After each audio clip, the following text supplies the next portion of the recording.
naman ang mga reaksyon ng ilang deboto sa pagbisita sa bansa ni Pope Francis. Kabilang na dito ang isang ginang na pinalad maanyayahang makadalo sa misang pinangunahan ng Santo Papa sa Tacloban.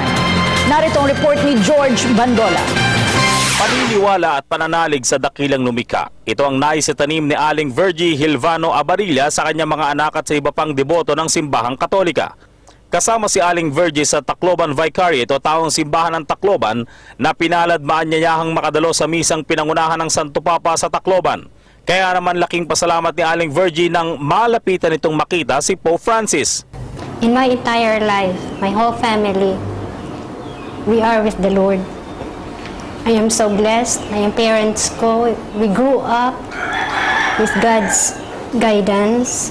Ang imahe ni Santa Maria Salome ay sinasabing higit 100 taon na at naipamana sa pamilya ni Aling Virgie sa pamamagitan ng kanyang lolo at lola. Rebultong dinadala ng mga ito tuwing Semana Santa, doon ay pinagpipistahan dahil lumuluha ang santo at sinasabing mapaghimala at patuloy na gumagabay sa pamilya ni Aling Virgie. Tanda ng pagiging deboto nito ng Katolisismo. It becomes our obligation as husband and wife and my children to always go to Samar to help in the celebration of the Holy Week. She is the mother of Apostles James and John. Kaya siya umiiyak siya dyan. Dahil kasama siya sa nung Saturday, nung maglalagay sana ng spices kay Lord nung mamatay siya. Likas na madasalin ng pamilya ni Aling Virgie at ito rin ang minana na marahil ng kanyang anak sa kanya.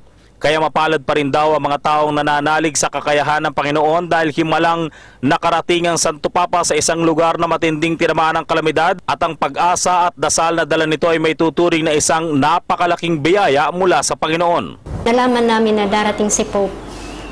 We were so happy, especially my children.